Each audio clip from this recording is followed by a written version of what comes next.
bonita, fuiste a toda, pero creo que se te entendió bien y lograste cubrir todos los temas. No sé si la profe María Claudia quisiera hacer alguna apreciación inicial. Sí, pues también lo mismo, felicitar a Lorena porque me parece que es un tema muy amplio, súper importante y logró resumirlo en un tiempo récord con unas diapositivas que nos permiten como hacernos una idea de cada una de las funciones que nos ha presentado y me parece que hay puntos importantes como cosas que son como transversales a muchos conceptos de la fisiología y en este caso de los fluidos y del flujo a través de las diferentes estructuras que son todas las variables que enmarcan la resistencia y cómo es tan importante el gradiente de las presiones para determinar el flujo y dependiente de la resistencia. Y esto lo podemos aplicar prácticamente a cualquier cosa y como nos mostró Lorena muy claramente, entonces, ¿qué pasa si yo cambio la viscosidad? ¿Qué pasa si yo cambio las presiones de entrada, las presiones de salida? ¿Qué me pasa con todo el sistema? ¿Y cómo puedo simplificar de alguna manera todo esto como si fuera algo mucho más estático, pero al mismo tiempo nos recuerda el tema del glicocáliz que definitivamente nos cambia un poquito la estructura del endotelio y los vasos y de la forma en como lo veíamos, de unos tubos que de pronto no son tan vitales a unos tubos que definitivamente tienen un comportamiento que va a depender de otras variables que de pronto no podemos medir tan claramente. Pero me pareció muy buena la revisión, me parece que estos conceptos nos van a servir para cualquier cosa que vayamos a mirar en fisiología y lo podemos aplicar de manera muy corriente en otras cosas y sobre todo también llevarlo como a la cabecera del paciente, imaginándonos y midiendo las presiones, qué está pasando, qué pasa con mi resistencia, qué pasa si modifico la viscosidad, que a veces son cosas que de pronto no tenemos en cuenta, como lo mostró en las últimas diapositivas, cuando se transfunde sangre o se ponen cristaloides, que de verdad podemos ver un efecto de algo que a veces no tenemos en cuenta como la viscosidad. Entonces, Lorena, felicitaciones. Creo que el tiempo estuvo muy ajustado, que también es un punto fundamental y se dejaron se dejó la base de los conceptos bastante claros. Profe, muchísimas gracias. No sé si alguno también de los demás profesores quisiera hacer alguna apreciación inicial. Jaime, que le gusta tanto este tema, sobre todo lo de microcirculación, no sé si quieras dar alguna. Hola Pablito, buenas tardes. Hola María Claudia, qué alegría saludarlos. Primero, pues también felicitar a Lorena. Como dice María Claudia, en un tiempo récord nos llevó por la macro y la microcirculación y los conceptos quedaron realmente bastante claros. Yo sé que ahí la segunda pregunta del taller es sumamente interesante y quiero escuchar a los fellows sus opiniones, pero digamos algo inicial es que, digamos, muchos creemos que este es uno de los famosos iceberg que existe en cuidado intensivo pediátrico, bueno, y en general en cuidado intensivo, y es que toda la vida nos hemos concentrado en la macrocirculación, en variables clínicas de la macrocirculación, y hasta ahora estamos empezando a ver el rol y el papel tan importante que tiene la microcirculación en el desenlace de muchas patologías, como por ejemplo el choque séptico. Y me refiero porque en la macro siempre vemos el gasto, vemos frecuencia cardíaca, presión arterial, variables que tenemos a la mano claramente, pero hemos enseñado toda la vida que la presión arterial baja, la hipotensión es un signo tardío en pediatría. Por lo tanto, si es tardío, hay otras variables que de manera más temprana o precoz pueden en un momento dado hablarme de que puede existir el compromiso hemodinámico, y ahí es donde el rol de la microcirculación juega un papel importante, y es la segunda pregunta que Paulito muy bien les ha hecho los fellows, y es el concepto de incoherencia hemodinámica. Más adelante se hablará pues de eso, pero pero sí creo que tenemos muchísima tela donde cortar, tenemos muchísimas cosas por entender, por descubrir, por posiblemente apropiarnos de ese conocimiento. Y yo quiero resaltar un concepto que Lorena está diciendo o que mencionó muy bien y que no es un tema menor, es un tema mayor, grande, importante y que los fellows deben conocer, y es como esa teoría del capilar de Starling, que es diferente a, obviamente, el concepto de la ley de Frank y Starling, que son de dos autores, Alemania e inglés respectivamente. En la ley de Starling del capilar que mencionó Lorena, es muy importante resaltar ese rol que hoy en día tiene el espacio subglicocálice, porque la sugerencia es cambiar o actualizar esa ley a la luz de los conocimientos que tenemos hoy en día y cómo ese espacio subglicocálice es un gran determinante de la dinámica de movimiento de fluidos hacia el espacio intersticial. Y lo decimos porque vemos con mucha frecuencia eso expresado en la clínica con edema o los pacientes hinchados, edematizados, y es que posiblemente migraron proteínas al espacio intersticial donde generan un efecto muy fuerte para jalonar líquido hacia ese espacio. Y además del efecto mecánico, es muy importante hoy en día tener en cuenta el concepto eléctrico. El glicocálice, como tú mencionabas, tiene tres grandes componentes: proteoglicanos, glicosaminoglicanos y glicoproteínas. Lo segundo de ellos, los glicosaminoglicanos, están gobernados particularmente por el paransulfato, y la mayoría de ellos están sulfatados, que le da una carga negativa. La carga negativa del glicocálice con la carga negativa de la albúmina normalmente pues se van a repeler, y eso ayuda a sostener la presión oncótica. Digamos que eso es uno de los puntos muy importantes que hoy en día conocemos y sabemos cómo es un determinante de esa cantidad de líquido en el espacio intravascular. Hay modelos preclínicos muy bonitos de animales en donde han eliminado absolutamente o el 100% de la albúmina, y se daña y se elimina el 100% del glicocálice. Entonces, aquí el tema no solamente es mecánico, sino eléctrico, y genera pues claramente repercusión importante en la función sistémica. Y lo otro es que al sostener niveles de albúmina más o menos adecuados, tanto los glóbulos rojos como las plaquetas transportan y ayudan a liberar una serie de mecanismos antiinflamatorios que hoy en día apenas estamos conociendo. Muchos de ellos esfingolípidos, como la esfingosina 1-fosfato. ¿Por qué es importante mencionarlo? Porque la esfingosina 1-fosfato es la principal defensa que tiene el ser humano contra las metaloproteinasas, que son las que dañan el glicocálice, por ejemplo, en sepsis. Entonces, si yo tengo este círculo vicioso de sostener niveles de albúmina adecuados, tenemos buena extinción de fosfato y se eliminan más rápidamente la metaloproteinasa de matriz, y al quinto día debería estar regenerándose el glicocálice normalmente. Hay estudios supremamente bonitos, uno de ellos del año pasado, el grupo que más trabaja en esto, que es Hans Vink, y el grupo de Hampshire en Holanda y en Alemania, en donde con biomarcadores plasmáticos y también con videomicroscopía sublingual, vieron cómo podría recuperarse el glicocálice rápidamente, digamos, en los pacientes con sepsis y asociados, pues, obviamente, a la esfingosina de fosfato. Entonces, hay muchísima tela donde cortar acá, pero lo interesante es que Lorena lo presentó y lo logró resumir bastante bien, y quería resaltar mucho el concepto de la ley de Starling, cómo se está actualizando con ese espacio subglicocálice, y cómo no es un tema menor, sino es un tema muy importante que tenemos que trasladar a la clínica. Y empezamos a encontrar explicaciones a ciertos conceptos que hoy antes no entendíamos, como por ejemplo un paciente que con reanimación hídrica le normalizamos la presión arterial con vasoactivos, pero sigue mal perfundido, por ejemplo. Y esos hallazgos, pues obviamente ya más adelante los estaremos comentando y discutiendo. Entonces sí creo que es muy importante mencionar eso, y ya más adelante se hablará pues de incoherencia hemodinámica. Ese era mi comentario. Mil gracias. Muchísimas gracias. Profe Perdomo levantó la manito. Buenas tardes a todos. Pues realmente hay muy poco que agregar. Creo que lo más importante es felicitar a Lorena.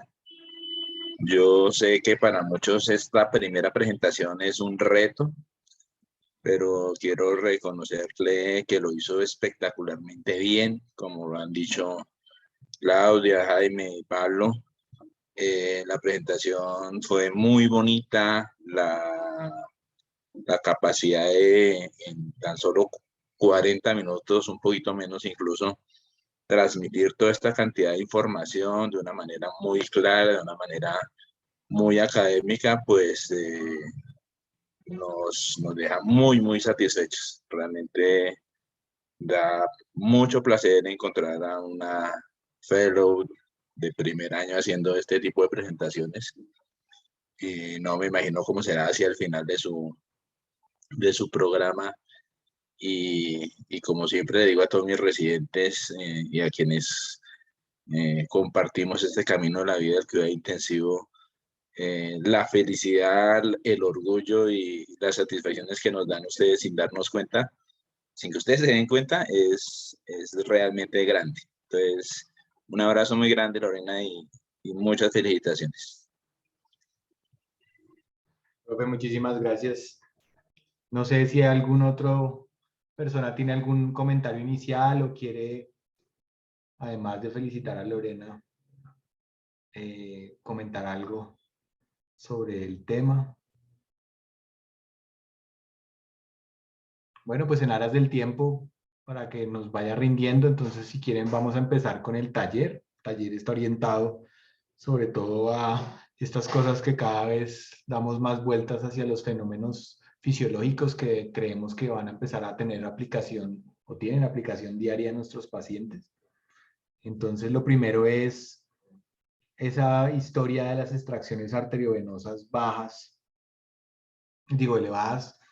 ¿Cuáles podrían ser los fenómenos circulatorios que los deben explicar o que los pueden explicar de tal manera que uno al final pueda juntar toda esa información y decir, bueno, entonces puede ser esto, esto, esto, esto, esto, y hago esto, esto, esto, esto, esto? ¿Quién es el voluntario? María Paula. Buenas tardes a todos, ¿cómo están? Yo soy María Paula Salazar, residente de cuidado intensivo pediátrico de la Universidad de La Sabana. Entonces, pues como bien nos había hablado Lorena, es muy importante saber que la macrocirculación pues es la que va a distribuir como tal el flujo sanguíneo a través del cuerpo, pero va a ser la microcirculación la que se va a encargar de asegurar el flujo sanguíneo regional. Digamos que ya una óptima macrocirculación es un prerequisito para que haya una adecuada perfusión microcirculatoria y sabemos que aunque haya restauración de la hemodinamia global, no siempre va a haber una adecuada perfusión regional por no recuperación de la microcirculación, que más adelante vamos a hablar en el segundo punto, y especialmente en condiciones donde esto va a estar alterado, y de ahí la importancia pues de conocer la fisiología y la fisiopatología de la circulación. Pues no andar un poco pues de la que es la microcirculación, sabemos que pues es la red vascular terminal de la circulación sistémica que consta de microvasos con diámetros menores a 20 micras y que van a estar formados por arteriolas, vérulas postcapilares, capilares y sus constituyentes celulares, quienes finalmente que se van a encargar de la entrega de oxígeno. Entonces sabemos que van a haber métodos directos para evaluar su integridad y el funcionamiento, como lo es la biomicroscopía, pero hay unos métodos que son indirectos que aún así nos van a arrojar información muy importante del balance local entre el transporte y el consumo, como medida indirecta del flujo microcirculatorio, como es el caso de la saturación venosa central, la saturación venosa mixta, el índice de extracción y pues ahora que se ha habido hablar últimamente que es muy importante tenerlo en cuenta, el gap de CO2. Todos sabemos que antes el endotelio pues se consideraba simplemente como una barrera física que permitía el flujo de sangre, pero a medida que ha avanzado la ciencia y los estudios, nos hemos dado cuenta que tiene mayor cantidad de funciones y hoy en día es una estructura unicelular que tiene una función mecánica, además es el regulador por excelencia de la homeostasis vascular. Y en este caso pues quiero hablar del glicocálix, que como sabemos es un predominante principal en la permeabilidad vascular, que es fundamental, que además tiene una función protectora como barrera, pero también va a regular la permeabilidad por medio de ciertos procesos. Actúa como mecanotransductor vascular por medio de la detección y la transducción de fuerzas mecánicas, va a regular el hematocrito por medio del flujo sanguíneo a los capilares y va a estar involucrado en los procesos de adhesión celular y la hemostasis. A nivel de la microcirculación, ¿qué pasa? Y es que se va a perder la condición de barrera, lo que va a generar que haya activación de la cascada de coagulación, de fuga capilar y el contacto de los leucocitos con el endotelio, de la sobreregulación de los ICANN y los BECAN y va a facilitar la adherencia y el agrupamiento y migración de los neutrófilos fuera del espacio intravascular, pero simultáneamente, ¿qué pasa? Y es que hay liberación de la oxígeno-nitricosintasa conllevando a vasodilatación, lo cual es muy característico en estos pacientes tóxicos. Entonces, al regular estas fuerzas mecánicas generales en el vaso sanguíneo de las células endoteliales, al provocar la liberación del óxido nítrico, este es el encargado del glicocálix, va a ser el encargado de degradarlo por medio enzimático con hialuronasas y heparinasas, y al tener una lesión del glicocálix, como lo vemos en estos pacientes, pues vamos a ver que va a predominar un efecto vasodilatador muy importante, lo que va a aumentar el flujo a nivel de la microcirculación, disminuyendo así la saturación venosa de oxígeno, aumentando el índice de extracción. Entonces, como habíamos hablado, pues al tener una saturación venosa menor al 70% con las alteraciones previamente mencionadas en la microcirculación y en esta barrera tan importante, pueden ser 4 causas muy importantes: el bajo gasto cardíaco, la disoxia estancada, la disoxia anémica y la disoxia hipóxica en estos pacientes. Hay una curva muy importante que es en individuos normales, pues nosotros sabemos que la saturación de oxígeno pues es una variable que depende del consumo y de la disponibilidad, y cuando hay una alteración en esta relación, pues vamos a encontrar sea pues un índice que va a estar aumentado o va a estar disminuido.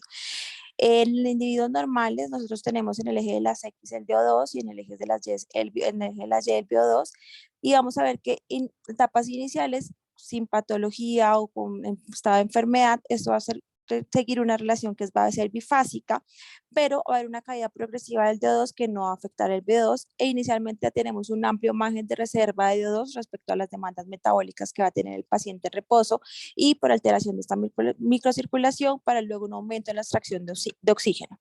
Cuando se alcanza ya el punto crítico, esta capacidad de extracción se satura y vamos a encontrar que el VO2 se hace dependiente ya del DO2, iniciándose el metabolismo anaerobio y la acumulación del lactato, y en individuos sépticos pues se va a cumplir la misma relación bifásica, pero dado que estamos en este hipermetabolismo, esta vasodilatación por daño a nivel de la microcirculación, el VO2 se va a encontrar aumentado y el punto crítico pues va a generar dependencia como tal a mayores valores de DO2. Es ahí donde nosotros vemos nuevas herramientas como es el GAP de CO2, que es un indicador fiable de la perfusión tisular alterada, que va a ser un subrogado de la extracción que se puede juntar, y ya no estamos evaluando solamente la macrocirculación, sino que estamos haciendo una reanimación guiada por metas, teniendo en cuenta cómo estamos con esa microcirculación, donde no siempre vamos a encontrar una medición directa, nos toca recurrir a mediciones indirectas. Entonces vamos a encontrar que este gap va a ser muy importante, y recientemente nosotros en un artículo se publicó pues un algoritmo que es muy bonito, es un algoritmo diagnóstico donde vamos a ver para más o menos guiar como la terapia y orientarnos, donde vamos a encontrar paciente que tiene signos de choque circulatorio con acidosis láctica, una saturación venosa menor al 70%, y es ahí donde yo voy a mirar cómo va a estar el gap de CO2. Cuando encontramos un gap de CO2 aumentado mayor a 6, vamos que esto puede ser un reflejo del daño en la microcirculación, vamos a encontrar la disoxia estancada, bajo gasto cardíaco, y ahí es donde nosotros debemos tomar las medidas necesarias para poder optimizar esto, y mientras se restaura pues la microcirculación y se repara este glicocálix.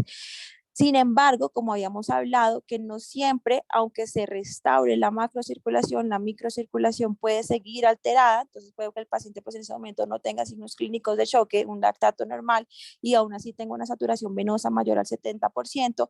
Si encontramos un gap de CO2 mayor a 6, podemos de todas formas estar digamos que hacer una orientación diagnóstica de qué pudiera estar pasando, como puede ser la acidosis metabólica, la hipernatremia, la alcalosis y el aumento pues de la demanda. Pero pues realmente pues eso es lo que quería comentarles. No sé si alguien quiere complementar algo más. Gracias. Gracias, María Paula. Stephanie. Hola, buenas tardes para todos. Stephanie Flores, residente de cuidado intensivo de La Sabana.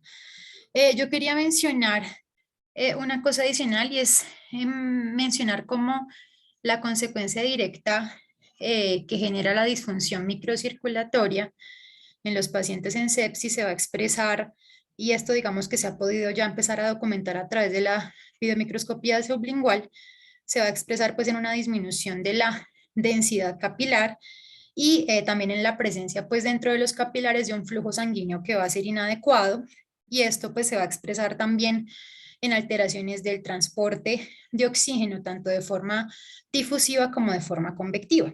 Entonces, digamos que esa presencia simultánea de capilares que perfunden, ¿cierto? De forma normal, con otros que tienen una perfusión que está detenida y otros que tienen fenómenos de una perfusión intermitente o de alto flujo, se va a expresar en lo que se conoce como el reclutamiento capilar o un flujo sanguíneo microvascular que va a ser altamente heterogéneo y lo que va a generar son zonas que van a ser oxigenadas tisularmente, digamos, de forma normal, con otras que van a ser, digamos, tendientes a tener más zonas hipóxicas, siendo esto, digamos, expresado pues en una mayor extracción de oxígeno a pesar de que tengamos un flujo sanguíneo adecuado en ciertas áreas.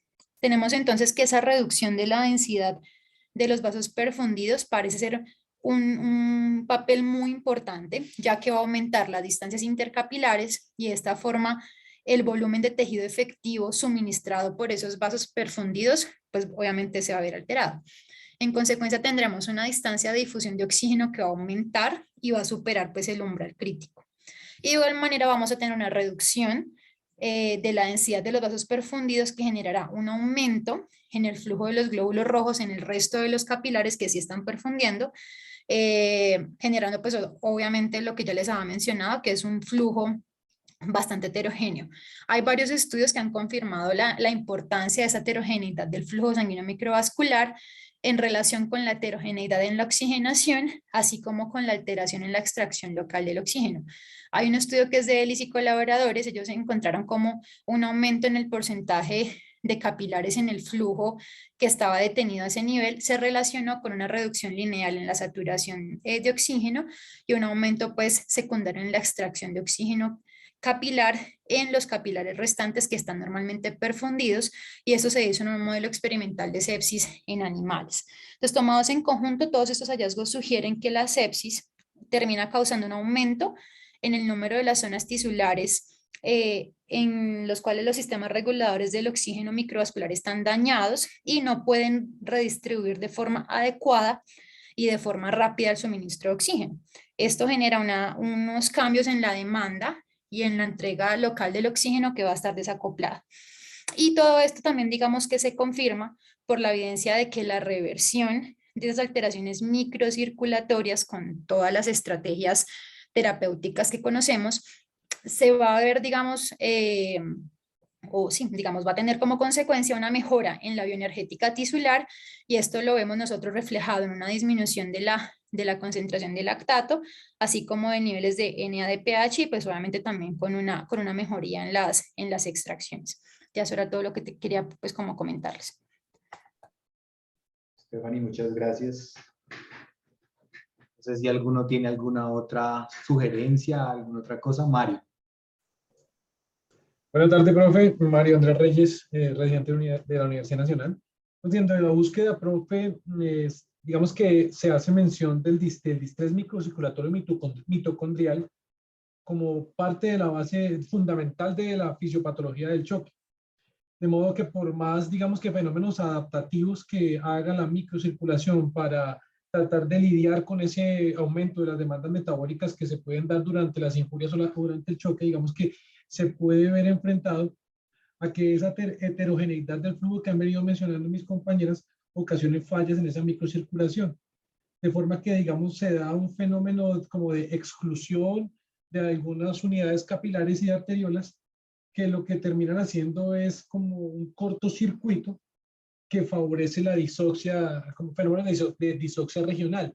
Eso, digamos, que podría explicar de cierta forma por qué la extracción de oxígeno se ve afectada durante los fenómenos de estrés metabólico o de choque. Otras explicaciones que se han mencionado es, digamos, que las diferencias en cuanto a hematocrito en la circulación, en la hemodinamia sistémica y en la hemodinamia microcirculatoria. Los que ellos se describen que hay un cambio casi del 50% del hematocrito, como una especie de dilución. Y entonces, digamos que eso ocasionaría que la microcirculación estuviera mucho más expuesta a que se formara una barrera de del plasma en los vasos capilares que cambiara el delta de presión que tiene que hacer el sistema para poder hacer la entrega de oxígeno, ya que digamos que la sangre tendería a hacer un movimiento axial hacia el centro del vaso. Son como los otros fenómenos que yo encontré que podrían explicar un poco desde los fenómenos microcirculatorios por qué hay esos cambios en la extracción venosa de oxígeno. Muchas gracias, Mario. Perfecto. Digamos que en principio, resumiendo un poco la cosa y lo que han contado, pues lo importante que necesitábamos, o que creo yo que es el mensaje aquí, es que definitivamente manejar la macrocirculación es importante para solucionar problemas de microcirculación. Sin embargo, todo lo que clásicamente habíamos pensado, entre ellos la extracción arteriosa, como un gran marcador de macrocirculación alterada, hemos descubierto que hay muchos escenarios microcirculatorios y disóxicos que producen también alteraciones de la extracción. Entonces, cuando ustedes optimicen la macrocirculación, que es lo que típicamente hacemos, y mantienen una extracción arteriovenosa elevada, entonces tienen que empezar a trabajar con los fenómenos microcirculatorios. ¿Será que lo que estoy haciendo para mejorar la macrocirculación está deteriorando mi microcirculación? ¿Será que tengo que ir más hacia un fenómeno de vasodilatación? ¿Será que lo que tengo que hacer es mejorar mis fenómenos metabólicos? ¿Será que lo que le falta es glucosa? ¿Será que lo que le falta es albúmina? ¿Será que estamos como todavía buscando cómo manipular un poco estos fenómenos? Pero en principio, en este momento lo que sí es importante es que lo entiendan y que no crean que todos los fenómenos de extracciones arteriovenosas elevadas se solucionan digamos, funcionando los ciclomas macrocirculatorios, sino que mucho tiene que ver con el efecto local de la microcirculación. Jaime. Sí, Pablito, gracias. Sí, solamente para resaltar y complementar de pronto y llevar esto a la práctica, dos comentarios, porque lo que estamos haciendo en este momento, y quiero que hagamos conciencia de eso, es medicina translacional. Estamos haciendo un enfoque de las biociencias para mejorar los desenlaces en la clínica, y ese es el objetivo de la medicina translacional. Dos comentarios que creo que estaba, o que mencionó algo María Paula, y es el concepto de reclutamiento capilar. Es un concepto que en la medida en que hemos profundizado en microcirculación lo hemos entendido un poquito más, y es que recuerden ustedes que de acuerdo a la definición de consenso de biomicroscopía, consideramos microcirculación todos los capilares menores a 20 micras, o todos los vasos sanguíneos, perdón, menores a 20 micras, y capilar menor a 10 micras.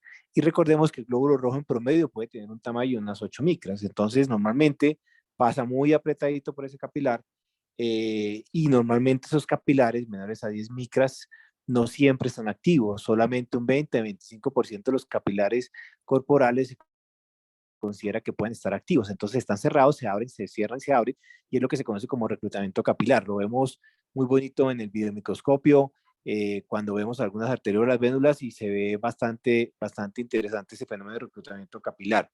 De ahí se derivan una serie de variables que uno puede analizar para entender si existe una buena densidad capilar, un buen volumen sanguíneo en los capilares, y si la microcirculación ha tenido una resucitación adecuada. Pablo estaba mencionando un concepto muy importante, y es el concepto de la macro y la micro.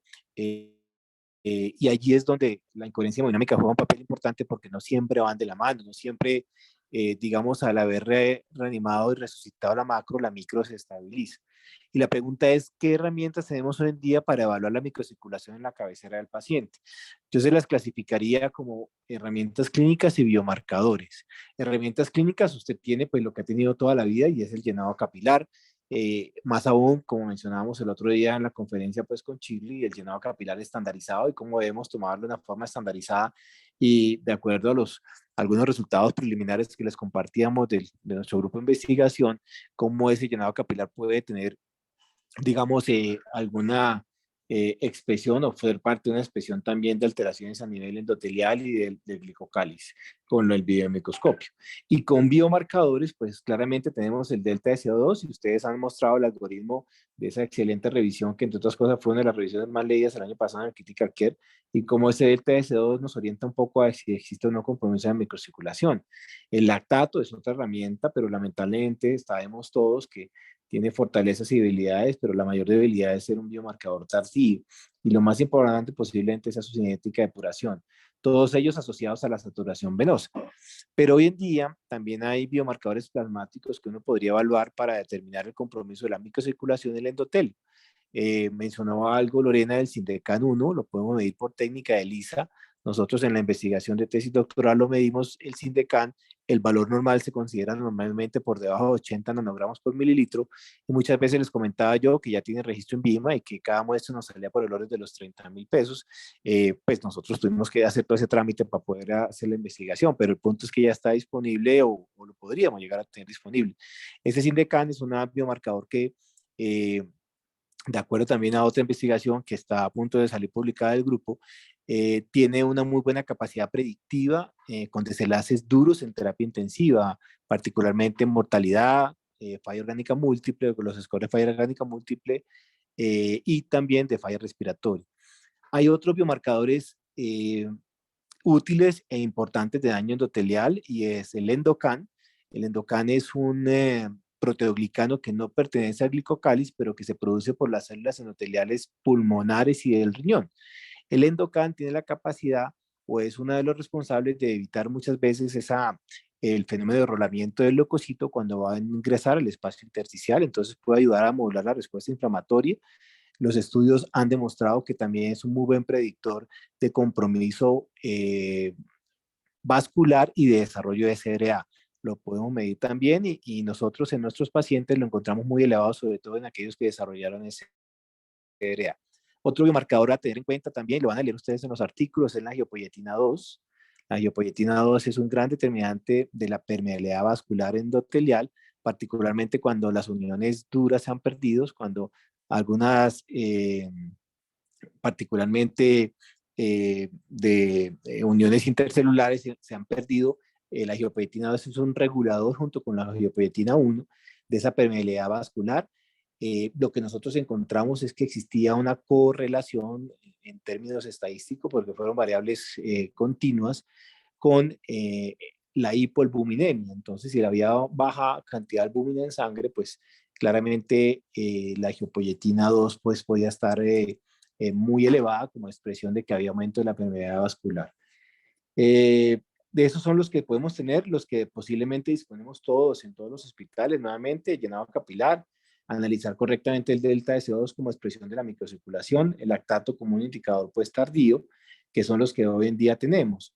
Y hay un mensaje que quiero que también analicen y es hacerle doble clic a otros biomarcadores que tenemos y que posiblemente es expresión también de daño y activación de la microcirculación. Entonces, recordemos que una de las funciones del glicocálice endotelial es mantener lo que hemos llamado y lo que se ha llamado un fenotipo antiadherente del endotelio. Evita que se forme pues el coágulo en todas sus fases. Ese fenotipo antiadherente lo hace por muchos caminos, pero un punto importante es que siempre hacemos el paralelo con una cancha de fútbol. Si ustedes tienen una grama perfecta, la bola rueda bien. Si usted tiene una grama con huequitos, la bola se queda y se estanca. Lo mismo pasa con el glicocálice, entendiendo que sería la grama. Entonces, lo que hemos encontrado también en la investigación de los grupos es que los pacientes que tienen el biomarcador imaginológico, que es el PBR del videomicroscopio, muy alterado, tenían muy elevado el dímero D. Entonces, si el dímero D estaba elevado más de 4 veces o 5 veces su valor normal, posiblemente usted tiene activado un sistema de fibrinolisis porque se formó un coágulo. Y si usted un coágulo no lo tiene en la macrocirculación, posiblemente lo tenga en la microcirculación. Entonces, muchas veces encontrar dímero D elevados en un escenario inflamatorio con ferritina mayor a 500 o PCR mayor a 4, usted lo que está teniendo es una pérdida de ese fenotipo antiadherente del endotelio y es junto con otros biomarcadores, una expresión más que usted va metiendo a la bolsa del análisis integral de su paciente, entendiendo que claramente son biomarcadores no específicos, pero sí, en el contexto de una respuesta inflamatoria, es importante entender por qué se están elevando. Y no asumir solamente que es coagulación intravascular diseminada o que tengo posiblemente tromboembolismo pulmonar. Si usted tiene hémerodes altos y hay fibrinolisis y no tiene trombos en la macro, pues hombre, piense que en la micro algo puede estar pasando. Lo mejor de todo esto es que ya estamos empezando a considerar la microcirculación del endotelio como órganos para reanimar y para tenerlos presentes. Ustedes revisaban Podium y ya, así como se habla de de soporte hemodinámico, hepático, gastrointestinal, falla renal, pues también había un capítulo de endotelio. Y si lo leen en detalle se dan cuenta que la conclusión es que nos falta recorrer un camino muy amplio y entender un poquito mejor el rol en toda la fisiopatología de estas enfermedades. Entonces eso era lo que les quería comentar para que obviamente pues, lo llevemos a la cabecera del paciente. Pablito, muchas gracias. Jaime, muchísimas gracias. Profe María Claudia. No, un comentario pequeñito y es que, como lo comentaron ya algunas de las personas que hablaron antes, específicamente el doctor Mario, el fenómeno que también está ocurriendo, como es la disoxia de la hipoxia citopática y el cambio en la microcirculación ya a nivel de los capilares con el alejamiento, se comporta también, porque aquí, digamos, nos hemos basado más en que las extracciones están elevadas, pero en las fases hiperdinámicas del cuadro séptico o del choque séptico y cuando el paciente está vasopléjico, el cuadro es un poco diferente y por la misma hipoxia citopática lo que vamos a tener es una disminución muy importante de la extracción. Entonces, eso nos puede conducir a que vamos a ver que tenemos una saturación de 70 y definitivamente o 75 o más inclusive, y podemos como interpretarlo como que definitivamente el paciente no está tan mal, pero tenemos que llenarnos de razones con las otras cosas porque como ya lo dijeron en la fisiopatología también está toda la liberación de óxido nítrico endógeno específicamente que nos va a dar toda esta vasodilatación y que al mismo tiempo también el cuadro se va a manifestar como una vasodilatación periférica, que es lo que vamos a ver, todo lo contrario a la perfusión distal, a diferencia de, digamos, lo que nos comentaba Jaime, que se presentó en la charla de el relleno capilar. Aquí vamos a tener es todo lo contrario, un relleno inmediato con una resistencia vascular bajísima y lo que vamos a tener es una saturación venosa muy alta. Entonces, en los algoritmos en que en general se mete la saturación, se mete más cuando está baja, pero no se tiene tan en cuenta cuando está alta y es un fenómeno que está reflejando igualmente la hipoxemia, el daño definitivamente en el tejido y la hipoperfusión tisular que tiene las mismas consecuencias. Entonces, de pronto no nos podemos, el comentario va a que no nos quedemos con un número específico de saturación, sino que miremos el resto, porque este paciente perfectamente se puede estar acompañando de un lactato alto, de un delta de CO2 alto igualmente, o de un lactato que de pronto apenas está subiendo. Y también buscar a nivel de los órganos, la consecuencia orgánica, porque finalmente, como dice Jaime, pues tenemos el endotelio, pero el endotelio está en todas partes donde haya un vaso, pues está el endotelio y esta lesión a nivel endotelial se va a ver reflejada en los marcadores que tenemos más a pie de cama de los pacientes, ¿no? Entonces, mirar qué pasa con la creatinina, no cuando se vuelve completamente anormal, sino que empezó a subir un poco la relación entre el BUN y la creatinina, el aumento, el incremento, así sea pequeño, de las bilirrubinas, todo esto, pues cosas como por ejemplo un hilio, que todo esto nos está reflejando al pie de la cama, nos está llamando la atención a que la perfusión del tejido no es lo que nosotros deberíamos esperar. Y en otro punto específico del número de la saturación, es que a veces tenemos, y no es infrecuente que tengamos pacientes que tenemos con patologías, por ejemplo, una neumonía o un síndrome broncoobstructivo severo o un cuadro séptico en el que tenemos que tener en cuenta en dónde tenemos la curva de disociación de la hemoglobina para evaluar la saturación. Entonces, a veces es muy importante que le paremos más bolas también a la PO2 absoluta más que a solo la saturación, porque a veces si tenemos la curva de disociación de la hemoglobina corrida hacia la derecha, como puede ser si tiene un pH bajo, un CO2 alto, etcétera, etcétera, que todos sabemos estas cosas, nos va a dar una saturación baja con una PO2 venosa bastante aceptable, y es un escenario en el que de todas maneras también vamos a tener una entrega de oxígeno más fácil, como nos mostraba Lorena en la presentación. A medida que tenemos más bajo y vamos a correr la curva de disociación de la hemoglobina a la derecha, entonces vamos a tener una entrega un poco más fácil. Entonces, al analizar cada una de estas cosas, es importante como tener en cuenta todo lo que está pasando con el paciente y no analizar variables independientes, sino tener en cuenta todas las variables y todas las cosas que podemos tener muy a mano, empezando desde el examen físico y el laboratorio básico, con unos gases arteriovenosos que nos dan muchísima información. Entonces, es para pues recalcar que no solamente vamos a tener aumento de la extracción, sino con frecuencia, y especialmente, digamos, en los niños más grandecitos que empiezan a ser más tipo adulto, vemos mucho más expresado el choque vasopléjico con toda esta fisiología. Profe, mil gracias. El doctor Perdomo escribe ahí también en el chat que no se les olvide que los órganos también son marcadores de microcirculación, entonces esas disfunciones, como estaba explicando la doctora María Claudia, pues son marcadores tempranos también de disfunción de microcirculación. Pues ya entrando en este, profe. Sí, muy importante el comentario que hizo María Claudia. También la situación terminal que vemos en muchos de los pacientes, cuando también vemos que ya por la disfunción mitocondrial las extracciones empiezan a disminuir, las saturaciones venosas empiezan a aumentar y uno ve cómo el niño se está muriendo.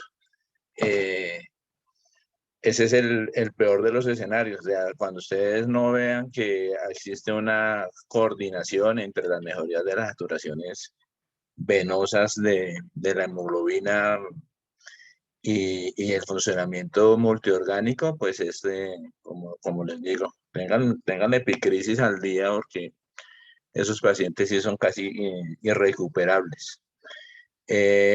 También recordarles, como lo señaló María Claudia, el efecto cosmético de las transfusiones. La sangre de banco es una sangre que tiene un 2,3-difosfoglicerato diferente al normal, y eso hace que nosotros con una transfusión maquillemos la saturación venosa central. Entonces, muchas veces consideramos que la transfusión es necesaria.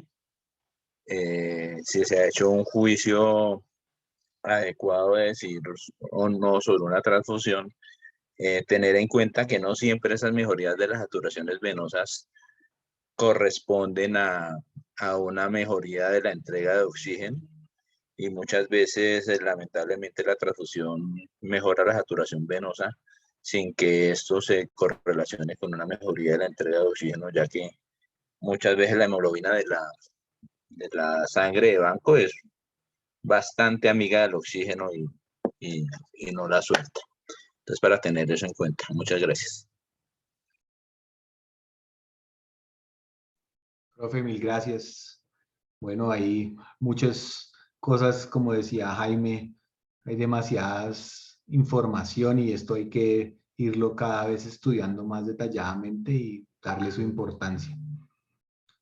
Pues aprovechando que estamos más o menos en esta área y que ya algunos hemos dicho algunas cosas, se han dicho algunas cosas, pues terminemos y concluyamos la segunda pregunta del taller, que era, digamos, cuáles son las explicaciones hoy en día fisiológicas de la discrepancia hemodinámica, esa disociación que hay entre la macro y microcirculación en algunos escenarios.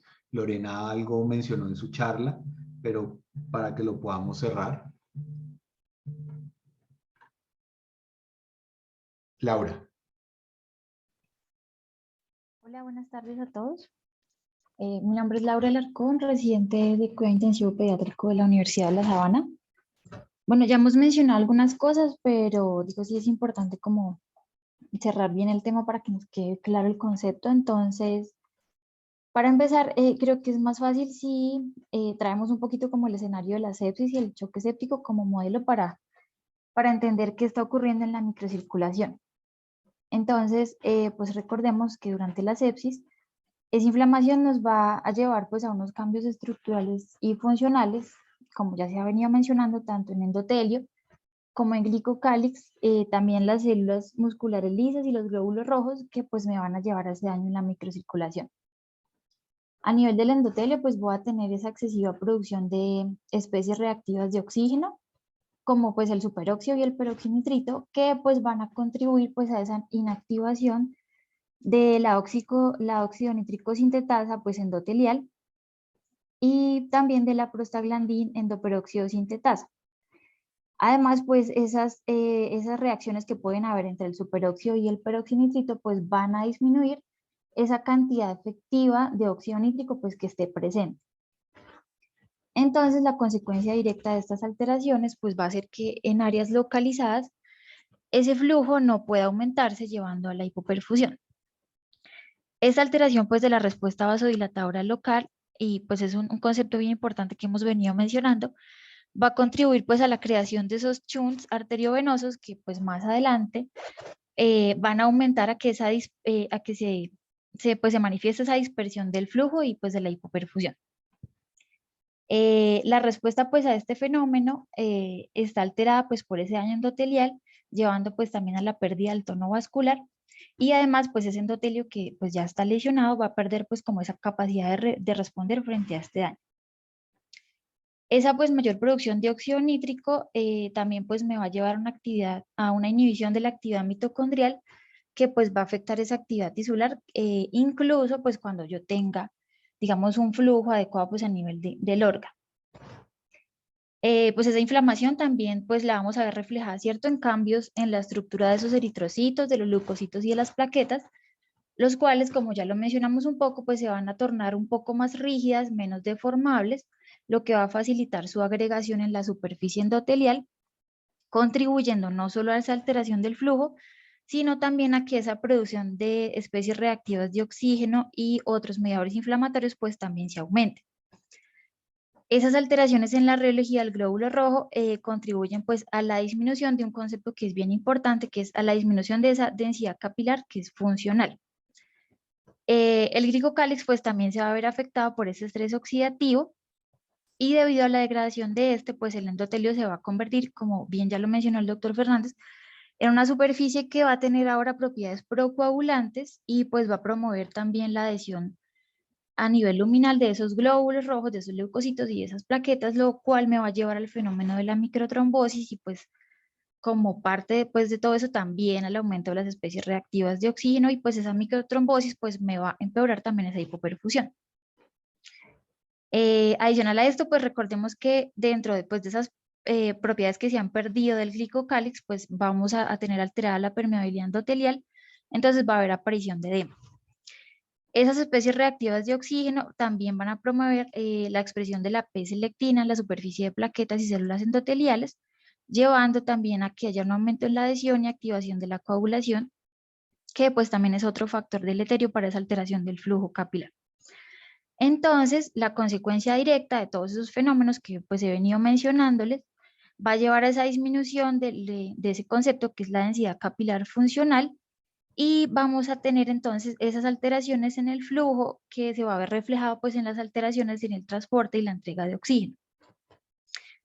Entonces, esos capilares que tenemos ya con flujo anormal, vamos a tener entonces unos con flujo normal, otros sin flujo y otros con un flujo intermitente, que como lo veníamos mencionando, pues va a llevar a que esa red de la microcirculación se torne de una forma completamente heterogénea, y entonces pues vamos a tener la presencia de esas zonas, por un lado oxigenadas versus las que están hipoperfundidas, aún a pesar de que digamos ya se haya establecido pues un adecuado flujo sanguíneo en los órganos, de acuerdo pues a las variables que tengamos de la macrohemodinámica.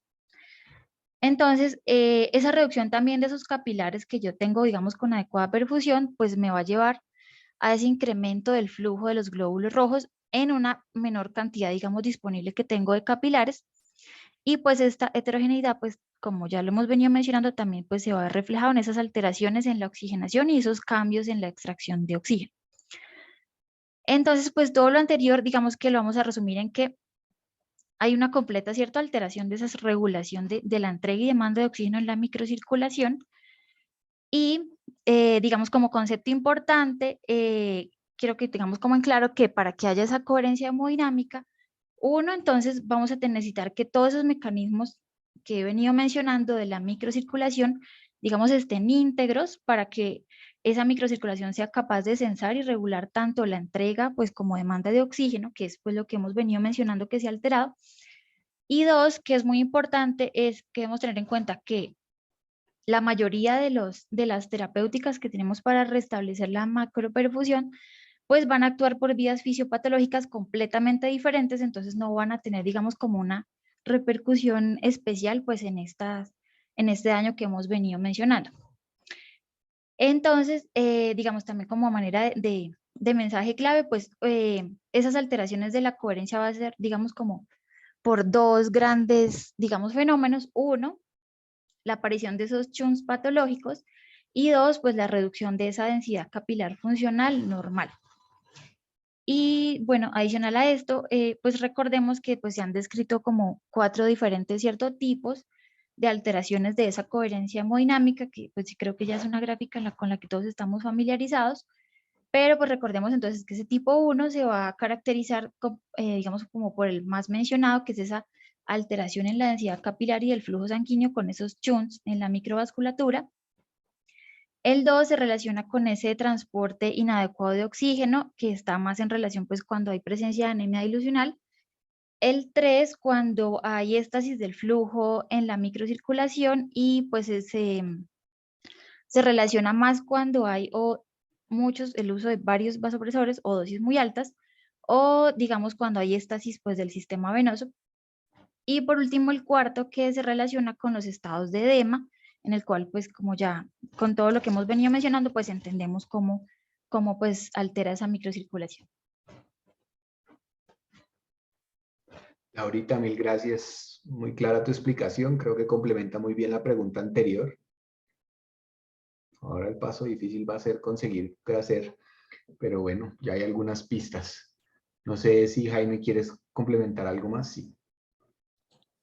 Sí, Marito, gracias. Sí, y Laura lo explicó muy bien y la pregunta es cómo lo aterrizamos en la cabecera del paciente.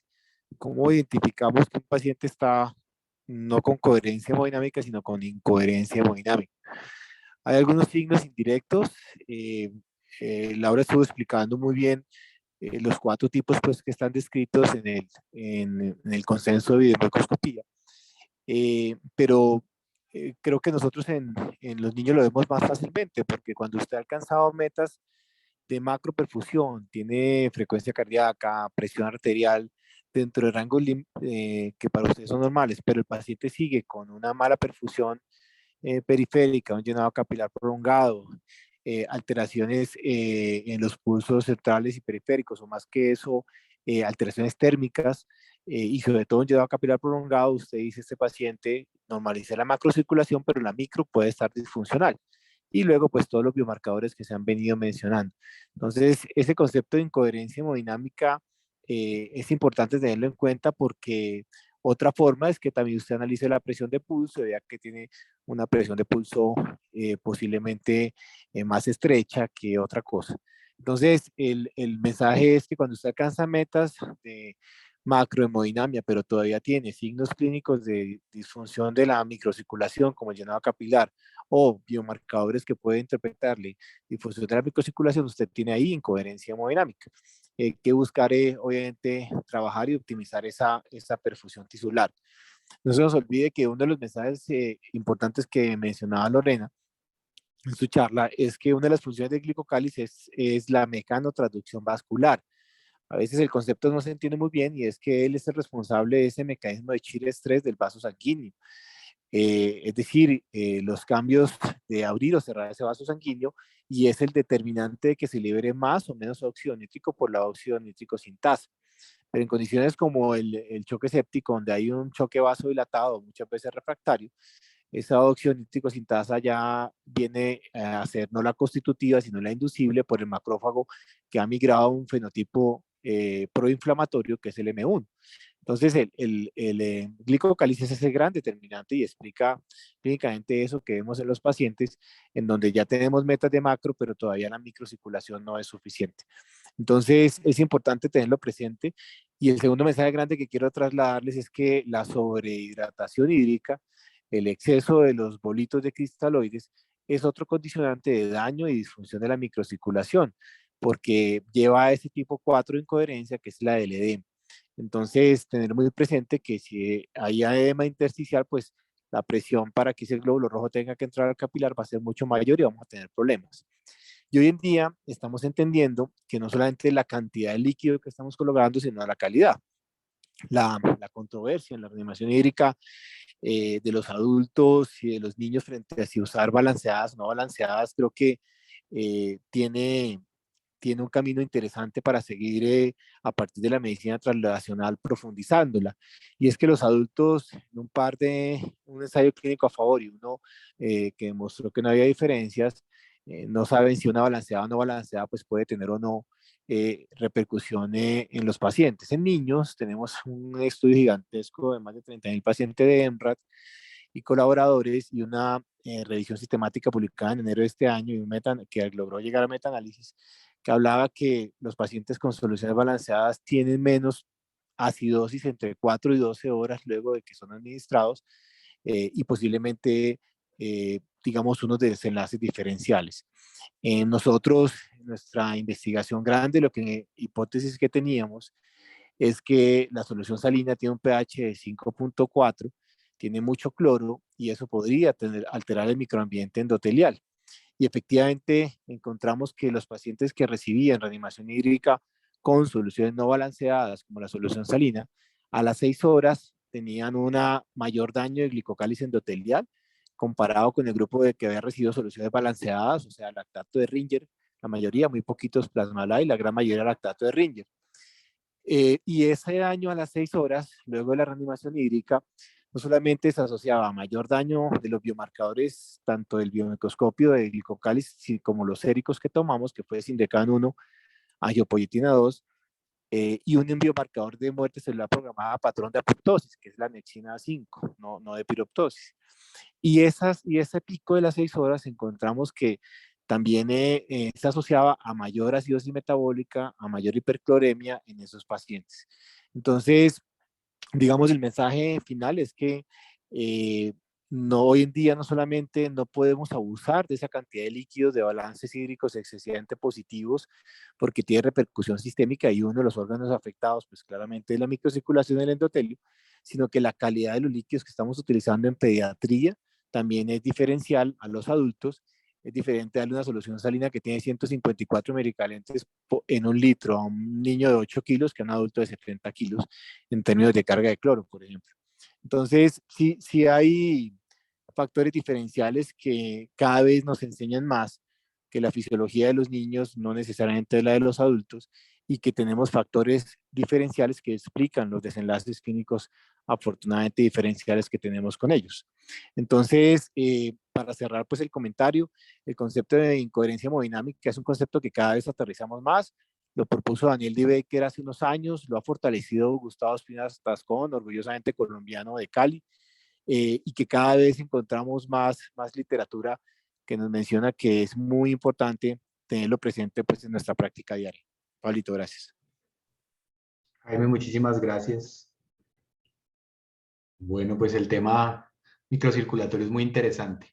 Para cerrar y digamos cambiando un poco de tema, una de las cosas que siempre nos ha llamado mucho la atención y que hablamos mucho es la historia de las presiones sistémicas medias como marcadores. En general, pues al principio se usaba mucho lo de la presión auricular, que puede ser un buen indicador si uno está sano o resano, pero cuando tiene problemas en el corazón o en el tórax, pues usualmente tiene problemas de medición. Entonces, es muy interesante cómo algunas personas han intentado buscar otras estrategias para medir la presión sistémica media como estrategia, digamos, de manejo macrocirculatorio. Entonces, no sé qué encontraron, qué leyeron. Ricardo. Bueno, buenas tardes a todos. Soy Ricardo Hernández, residente de cuidado intensivo pediátrico de la Universidad de La Sabana. Entonces, para responder esta pregunta, primero que todo hay que partir de la teoría de Gayton, en donde el retorno venoso sistémico va a ser proporcional al gradiente de presión para el retorno venoso, dividido por la resistencia a este retorno venoso. Mientras que el gradiente de presión para el retorno venoso entonces va a ser la diferencia entre la presión sistémica media y de la presión de la aurícula derecha. Entonces partimos de que la presión sistémica media, que va a ser una presión virtual que se considera a nivel de las vénulas, se va a relacionar positivamente con el volumen sanguíneo estresado, que ya muy bien se mencionó en la charla, y negativamente con la distensibilidad vascular. El volumen sanguíneo estresado pues, va a representar el 30 al 40% del volumen sanguíneo total, por lo que va a participar en el retorno venoso a través de esta presión sistémica media.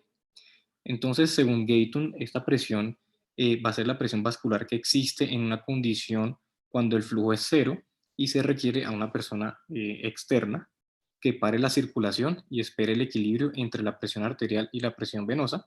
Sin embargo, pues esto solamente va a ser posible en animales o en un paciente que esté en un paro cardiorrespiratorio. Entonces, partiendo de esto, el doctor Mas y colaboradores propusieron un método para estimar esta presión en condiciones intactas en pacientes bajo ventilación mecánica, que va a consistir en medir simultáneamente la PVC y el gasto cardíaco durante una maniobra de pausa inspiratoria, partiendo de 4 presiones meseta diferentes, y así se van a obtener 4 pares de datos, obteniendo presión venosa central y gasto cardíaco. Y teniendo en cuenta pues que esta PVC es un subrogado de la presión de la aurícula derecha y que el gasto es igual al retorno venoso en condiciones de estado estacionario pues en apnea, se va a obtener un conjunto de 4 pares de datos de la presión de la aurícula derecha y el retorno venoso, y esto se puede ajustar por una regresión lineal para definir la curva del retorno venoso, y la presión sistémica media estimada se podría definir como la extrapolación de esta regresión lineal que va a un caudal de cero. Posteriormente, Precision y colaboradores propusieron un método derivado para estimar esta presión, que va a consistir en realizar 2 series consecutivas de 4 maniobras de retención ventilatoria. Son retenciones inspiratorias y expiratorias, que ambos van a ser realizados en 2 niveles de expiración con presión positiva al final, dando como resultado 8 pares de datos de PVC y gasto cardíaco. Sin embargo, pues la mayor limitación de las maniobras de pausas en pacientes ventilados es que se requiere una adaptación perfecta del paciente con el ventilador. Además, pues es un procedimiento algo complicado, y por lo tanto esta técnica no se utiliza de rutina en los pacientes, sino más como propósitos de investigación. Otra forma es que se puede utilizar es el torniquete neumático de la toma de la presión arterial no invasiva, en donde se van a ocluir los vasos mediante una inflación rápida del torniquete. Ahí pues lo mencionan hasta 50 milímetros de mercurio por encima de la tensión arterial sistólica, mientras se miden las presiones de la arteria radial por medio de un catéter y la presión venosa pues por un acceso venoso. Y se estima pues la presión sistémica media cuando ambas presiones pues se van a equilibrar. Y por último, pues ya más recientemente se ha escrito un algoritmo de un software no invasivo que se desarrolló con un análogo para estimar esta presión sistémica media, en donde se usa la presión arterial media, la presión de la aurícula derecha o la PVC, el gasto cardíaco y los datos antropométricos del paciente, haciendo énfasis pues que es muy importante sobre todo en el contexto pediátrico. Y este sistema pues va a recopilar automáticamente los datos de los monitores estándar de la cabecera y del gasto cardíaco.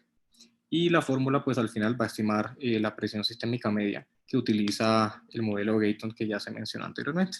No sé si alguien más encontró algún otro método. Muchas gracias. Ricardo, muchas gracias. Muy buena tu búsqueda. Hay mucha información. No sé si alguno conoce otra o ha visto otra.